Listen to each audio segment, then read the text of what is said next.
বাঙালি খানায় সবাইকে স্বাগত জানাই। আজকে রান্না করেছি লোটে মাছের ঝাল। খুব সহজে আপনারাও এটা শিখে নিতে পারবেন, একটু পুরনো দিনের স্টাইলে। তেল মশলার পরিমাণ খুবই কম, তবে খেতে কিন্তু খুবই সুস্বাদু। আপনারা একবার বানালে বাড়িতে বারবার বানাবেন। তবে আমরা তো অনেকেই লোটে মাছ রান্না করতে জানি, তবে আমি আজকে এখানে কিভাবে লোটে মাছ রান্না করলাম চলুন সেটা একবার দেখে নেওয়া যাক ভিডিওর মাধ্যমে। এখানে আমি 500 গ্রাম লোটে মাছ আগের থেকে বেশ কেটে পরিষ্কার করে ধুয়ে রেখেছি। মাছের গায়ে অল্প করে নুন ছড়িয়ে রেখেছি যাতে মাছের নিজস্ব জলটা বেরিয়ে যায়। আপনারা জল ঝরানোর জন্য একটা ঝুড়িতেও মাছগুলো রেখে দিতে পারেন।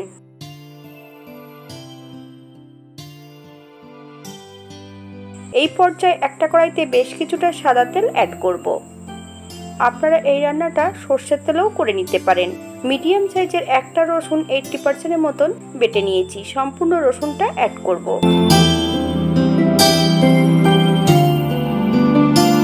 এই পর্যায়ে অ্যাড করতে হবে মিডিয়াম সাইজের 4টে পেঁয়াজ বেশ মিহি করে কুচিয়ে নিয়েছি। পেঁয়াজ ও রসুন থেকে যতক্ষণ কাঁচা গন্ধ বেরোবে ততক্ষণ বেশ ভালো করে ভেজে নিতে হবে।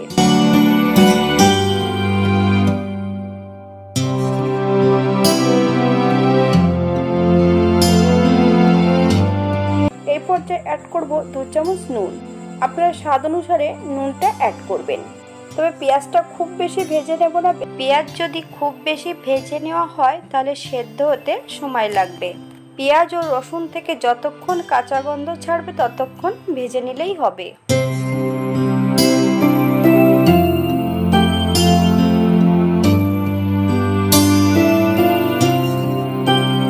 এই পর্যায়ে অ্যাড করব বেশ কিছুটা বাটা মশলা। আদা, জিরে, ধনে, শুকনো লঙ্কা একসঙ্গে বেটে রেখেছি। 2 চামচ বাটা মশলা অ্যাড করব। আপনারা লঙ্কা যেমন পছন্দ করবেন তেমন অ্যাড করবেন। মিডিয়াম আঁচে পেঁয়াজ মশলা দিয়ে বেশ ভালো করে ভেজে নিতে হবে।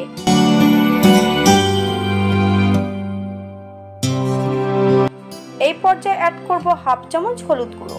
আপনারা যদি পছন্দ করেন তাহলে কাশ্মীরি লঙ্কার গুঁড়োটা অ্যাড করতে পারেন।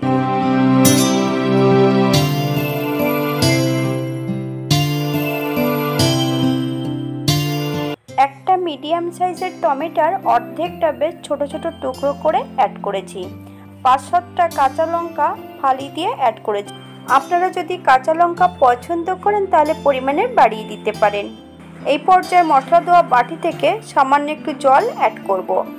মশলাটা বেশ ভালো করে কষিয়ে নিতে হবে, অথবা যতক্ষণ মশলা থেকে তেল না ছাড়বে ততক্ষণ বেশ ভালো করে মশলাটা কষিয়ে নিতে হবে। তবে যত ভালো মশলা কষানো হবে তত কিন্তু তরকারির স্বাদটা দ্বিগুণ বেড়ে যাবে।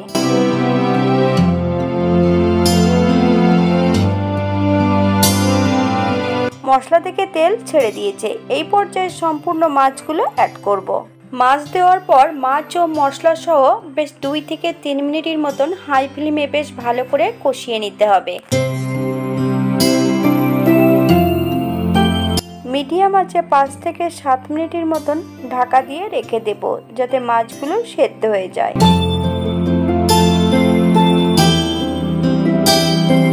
7 মিনিট পর হালকা হাতে নেড়ে চেড়ে এই পর্যায়ে 1/2 চামচ গরম মশলা বাটা অ্যাড করব।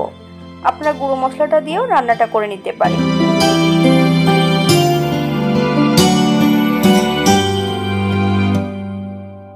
এই পর্যায়ে গ্যাসের ফ্লেমটা অফ করে দেব।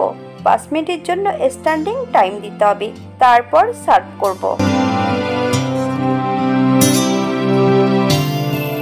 এটা দেখতে যেমন ভারী সুন্দর হয়েছে, গরম ভাতে খেতে কিন্তু অসম্ভব ভালো।